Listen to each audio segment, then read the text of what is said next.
Hello and welcome to this week's episode of Off My Bridge. We're talking holodecks, holodecks, holodecks, holodecks, holodecks, holodecks. And what a joy it is to talk about all of the different holodeck simulations that we have access to. But what we're specifically talking about in today's episode is creating enduring, returnable holodeck locations. And we've had quite a lot throughout our Star Trek viewing history. We've had Chez Sandrine, set in the World War II little Parisian, Frenchian sort of space thing that Voyager used to frequently go back to, even though it was part of that big Hirogen story arc. Sandrine was used for multiple different scenes, specifically those beautiful scenes between the Doctor and Seven of Nine. We also have Dixon Hill, private detective.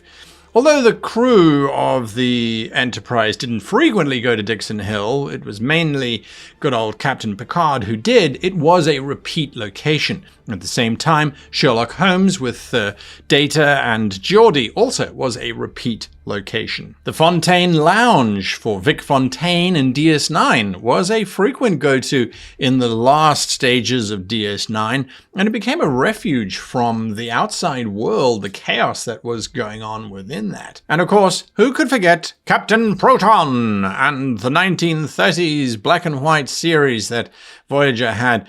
And when we think about these different locations, what is important for us to bear in mind when creating a sustainable location is a few things, and if we don't have them, it's not going to be an enduring location. So what are they? Within the holodeck adventure space that you're creating, we need to have a comfortable area for the players to withdraw to, for their characters to go and hang out with, have a drink, relax, unwind, socialize.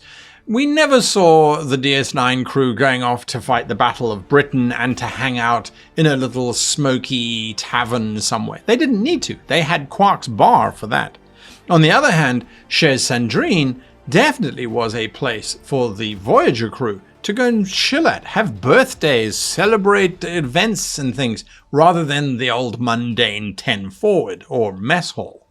So you need to have a place that the player characters can go to and just relax and let their hair down. You also need to have a place for the antagonist, their dark abode, some kind of fortress or defensible area, somewhere that is known to be where the bad guy is and where the player characters probably won't wander unless they are doing one of the actual missions, unless they are fulfilling one of those missions. And this area should be very clear this is the area for the bad guys, Chaotica's castle, those kinds of things. You then need a beautiful space, something in that area that is just gorgeous, that showcases the era that you're in. It showcases why you would go there. If you think about Catherine Janeway's journeys to Da Vinci and Italy, there were some beautiful locations that just were pretty. And what that does is, as the game master, it allows you to have these little scenes happening outside of the comfortable rest area, but that are just in a cool location and help to fixate this space in your players' minds. The more of the five senses that place can stimulate, the better. Beautiful dappled sunlight pouring in through ancient oak trees, the smell of dust in the air as it lingers in the afternoon haze of an autumnal day. Those kinds of things are very evocative and help players cling on to that space in a way that's really, really, really powerful. And then finally, you need to have in your mind or prepared a couple of locations to litter around the place that are, again, iconic to that period. So if you are setting a cafe in, let's say, downtown London, you might want to have Big Ben tolling away in the distance. You might want to have Piccadilly Circus with its chaos. You might want to have some tube stations in mind, learn a couple names like Bond Street and Holborn and that sort of thing. You want to make it have these little other spots so that you can throw them in if the players ever spend a lot of time in this space. And if the characters ever go wandering around, well, hell, you can just throw in these things because you've got them pre-prepared. You don't have to force the player characters to go there. Just have them around. So those are the 4 key kind of aspects to creating a permanent holodeck space. No space is alive without the characters that will populate that space. Now, yes, usually the PCs will go in and they will interact with holodeck characters and with each other. But it's the holodeck characters that will make that space come alive. So we need to have a couple different kinds of NPCs in our holodeck space. We need to have the friendly, welcoming NPC. This is the NPC who, in the restful area, is going to make the PCs feel as if they want to stay. Welcome to this tavern. Please pull up a pew, take a load off. Tell me, how was your day? As the barkeep is busy cleaning glasses or whatever it might be. You need to think of an NPC that the players are going to like. And they can be quirky, and they can be weird, or they can just be normal, welcoming folk. You then need to have a couple of NPCs wandering around who've got some interesting little quirks about them. The soldier who's pining for his dog back at home. The doctor who just doesn't have time to sit in the doctor's lounge because they've got an emergency appendectomy that they have to go and perform. And so they're rushing in and out, and they're always rushing in and out. Think about creating a few NPCs and give them little jobs, little tasks that they have to do and that they are frequently doing.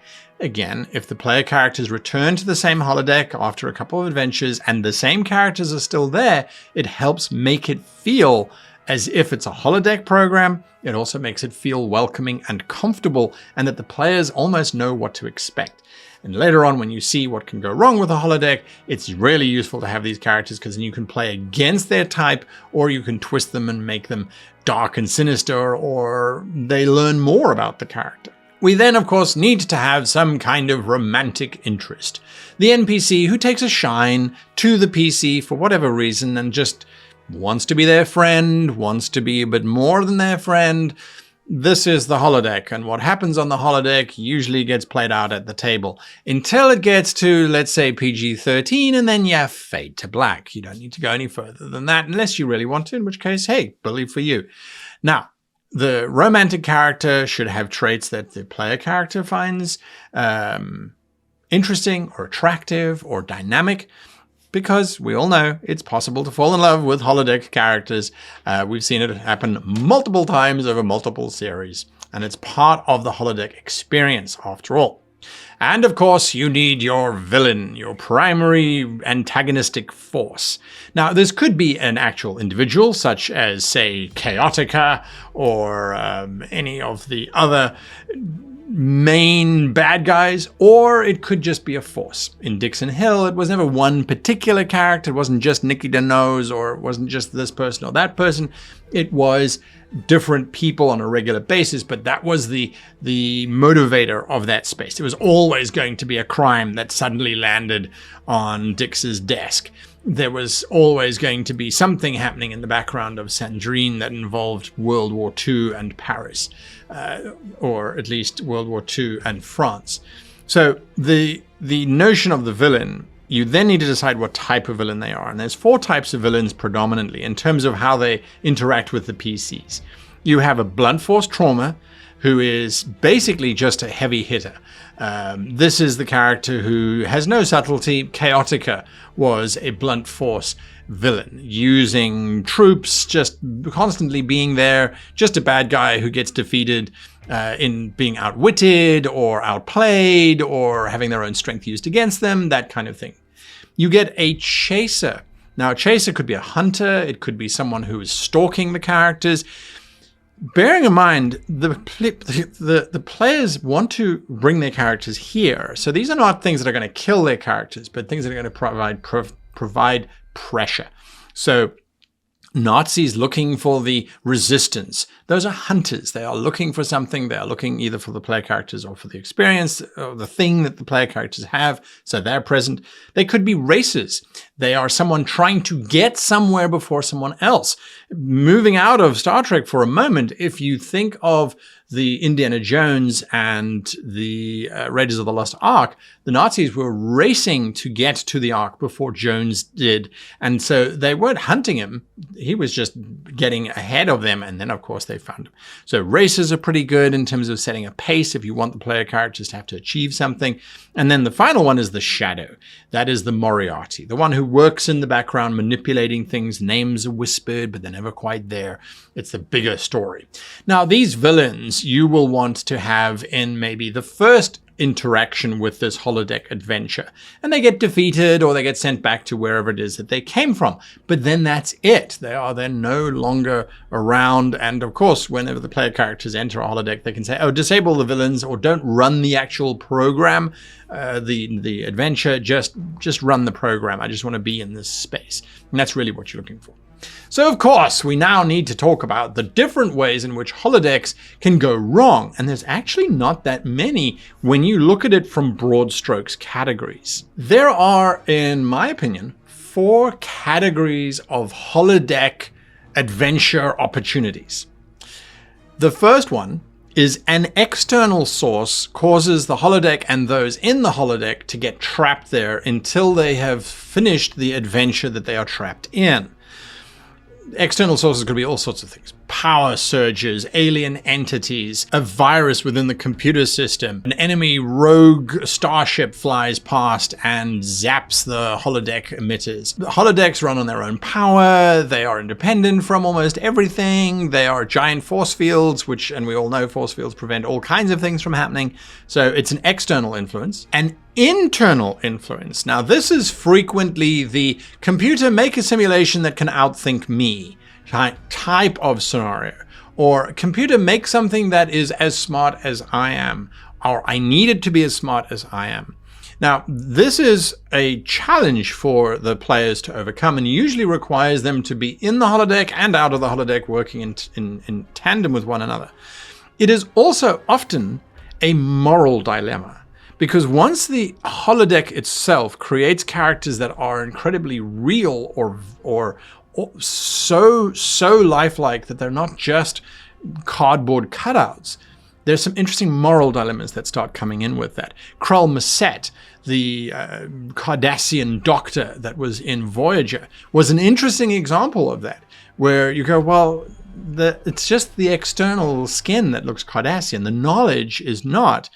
No, the argument is, well, it actually is too, because it's only that kind of mind that would have done it. Do we want that mind? Forget the exterior. The holodeck can be used as a place of learning. So this is not you're stuck there. This is not you are dealing with something that's going on. This is you're going there for guidance and advice. And we have seen that happen often in Voyager. Janeway went to Da Vinci to try and get some inspiration there. We saw Barclay running around, running holodeck simulations, trying to get things. We saw Geordie LaForge falling in love with Leia Brahms, trying to overcome these kinds of things. They weren't stuck in the holodeck. They just kept going back because they really enjoyed what was happening in the holodeck. And that also is a very big moral kind of adventure. Well, you've got a bit of a fixation there. Are you sure you're going to keep going back, even though it's for advice or it's for help or it's just for companionship? I think it's time to cut the program, delete the program. Let's start again. And then the fourth type is literally the holodeck is used as a place of recreation. It has no kind of adventure in and of itself. It's just a location for you to set the scene, for you to set some action going on. And it can be just really cool. The characters are running through, they're being chased by this alien on the starship, they run into the holodeck, and what's playing? Oh, their favorite holodeck adventure. And so the player characters then can use things from within that adventure to overcome the foe that they're busy fighting. So those are the 4 kind of broad categories that you can set them in. And, you know, the external factor causing the holodeck to go crazy, or the internal factor of the holodeck learning about itself, those you kind of want to sprinkle in once in a season, and preferably 2 or 3 seasons apart, at least 5 or 6 or 7 or 8 adventures apart, because otherwise it does become a little bit routine, where you get to the point where you're like, we're just going to take the holodecks offline. I think that's what we're going to do. We're just going to take the holodecks offline.